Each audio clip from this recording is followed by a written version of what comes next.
Welcome back to the channel, guys. It's Wes, Dave. We are Midgard Axe. How's everybody doing? How you guys been? Part 2 of the Council Tool Hudson Bay pattern 2-pound camp axe.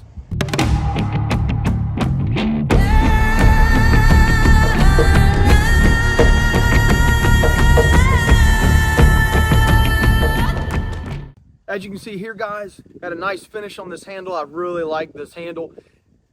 Knocked that flare down, got that flare all nice and straight, and took this down a little bit too right in here when I was taking the flare down. Knocked this down. It was a little bit too pronounced as it came down, so I gave it more of a streamline right in this area. But this handle color turned out really nice, as you can see in the video. I used a red, and then after that I came back over it with a very, very dark walnut color, which gave me this. Then what I did was I took a 600 grit sandpaper and kind of lightly sanded it down to give it kind of this weathered look, which I thought was really cool looking. As you can see, I got bullseye paint on it. After I thinned that knob down and got it where I wanted it, I started throwing it again, and it held up very well. No movement with the head at all. Great handle, guys. Great handle. And like I told you before, this handle is all kinds of crazy with its grain run out and its grain orientation, but I beat this handle up and it's not doing anything it shouldn't be doing. But the main focus of this channel, like it always is throwing axes, guys. Throwing axes. That's what this channel is about. Taking regular axes, throwing them, seeing if they can do both. My honest opinion about this axe. And I'll go over the pros first. Pros, has a nice handle. It does come with that flared knob, but with work, you can make it a really nice handle. The handle is thinner. I like the thinner handles, guys. They fit my hand very well, so I like that thin handle. Also, this axe has a really heavy head, and as you guys know, I like heavy-headed axes, especially for throwing. It'll sink deep into the target and do a lot of damage. I like heavy heads. And the bit held up. The tempering held up on it. It's just as sharp as it was when I finished sharpening it. So it did really well with that. Gave it some really hard throws, and the bit really didn't do much at all. Didn't really notice anything dulling or anything from the heavy throws.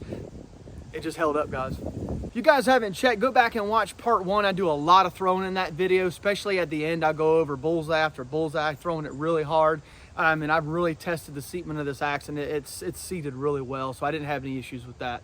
Head stayed where it's supposed to in the first video, and then throw it in the second video here, no movement. The cons.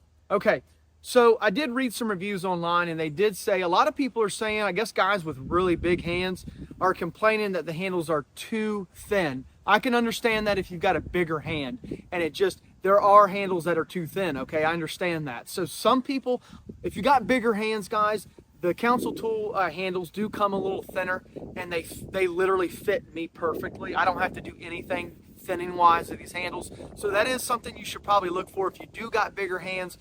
Pay attention that the Council Tool axe handles come pretty thin. Also down here, guys, this knob down here is horrible. I hate those thick knobs. As you can see, I took it down.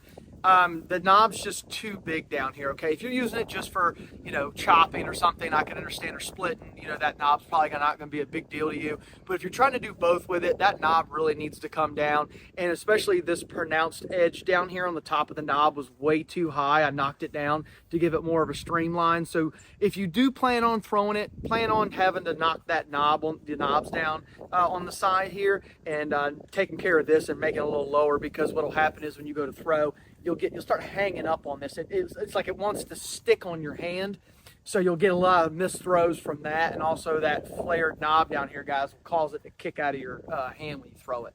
Not a big fan of the bit being so close to the handle. If you guys go back and watch part 1, you'll notice that when I started throwing it, I come to the camera and I said I'm gonna have to start adjusting my throw, because when it was hitting the target, the knob was hitting the target first. Then this was coming in, okay? And the reason why that is because I normally throw axes with bits that extend farther out from the handle. So when I was throwing it, I was getting a tad bit of a knob strike before it hit. That's one of the reasons why I don't like throwing axes with bits that are really close to the handle. I want to get that bit far out to get it to sink, and if I have just a tad bit of under rotation, I'll still hit it cleanly. And that's what that bit being so close to that handle, that's what it kind of prevents. The biggest con that I can find in this axe, okay? It's a good axe. It is, it's a good axe. Tempering's held.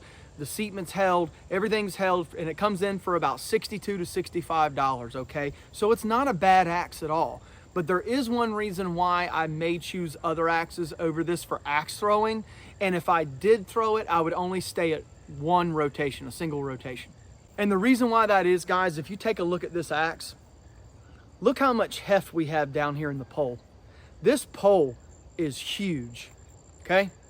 It is a big pole, okay? And as you see, all the weights in here, and as it goes down, it tapers and tapers and tapers. So from about here back, this is where all your weight's at, okay? So to show you guys how the weight is distributed on this head, I'm gonna give you a quick demonstration. It's nothing really technical, but it'll show you where the weight's at, okay? So here we go. I'm gonna balance, with the bit down, I'm gonna balance this head, okay? Not going anywhere, okay? Now I'm gonna do the same thing, but I'm gonna do it with the pole in, with the pole facing down. See? Flies right over. The reason being is all the weight is literally right in this area, especially right here. And the reason why I wouldn't throw it for more than a single rotation is because remember how in the first video, guys, when I said that flared knob was causing me to kick out of my hand? And I said the axe almost wanted to go like this. Remember that? I said that the axe felt like it wanted to go like this, and I was attributing it to that flared knob. After sanding this knob down and throwing it again, I realized that that did have something to do with it, but it's also because of how heavy this back pole is back here. The reason why is because when you go to set up to throw this, especially for distance, all the weight is in the back. You're not leading with weight or even having evenly distributed weight. You're having to chuck this thing, okay? So it doesn't feel like all the weight's on the front that give you that edge forward to throw. It feels like you're having to lob this thing in, okay? And with that, all the weight coming back, it's really easy to just flick your wrist a little bit because you're not having force driven forward. You're having to throw force back, okay? That's why I say that if I use this axe, I would stay with a single rotation. Even that little flick that you get at a single rotation, it'll still stick. You go back to double and triple rotations, it's just gonna be a real pain trying to get this thing to throw evenly and hit the target evenly and not kick. That slight kick will just make it all wonky when it goes to hit the target. So my personal opinion, it's a good axe, okay? And most people, you'll probably be fine with single rotations. Most people aren't gonna throw more than a single rotation. And if you wanted to use this as a chopper / splitter campfire axe and had every intentions of using it like that with the occasional throwing at only a single rotation, then I'd say this is probably the axe for you. As long as you don't mind all that weight in the back, you know, and that the weight's not a bad thing. It really isn't, because when that axe hits, it hits with force, okay? You have all this weight driving that bit forward, which is probably why they designed it for splitting and chopping. You know, you want that weight. But for throwing, I'd keep it at single rotations, and I think most people would be okay with using this axe as a chopper and a splitter every once in a while, throwing it for a single rotation. I think you'd probably be happy with that. So that being said, guys, like always, if you want to win this axe, here it is. You can win it if you want it. Go into the comment section and write axe. 1 comment per person, and you must be subscribed to me. I'll let it run for 5 days like I always do, and then at the end of the 5 days, I'll announce the winner in the next videos. And you ask, how is Council Tool going to redeem itself from this? How? How, Dave? How are they going to do it? By giving you guys the Flying Fox, the Council Tool Flying Fox, guys. And I can already tell all that weight is in the front. Should alleviate the problem that we had in this one. So come back, check out this video, check out me throwing this axe, get in on this giveaway, come back for the next review on the Council Tool Flying Fox. But until next time, guys, see ya.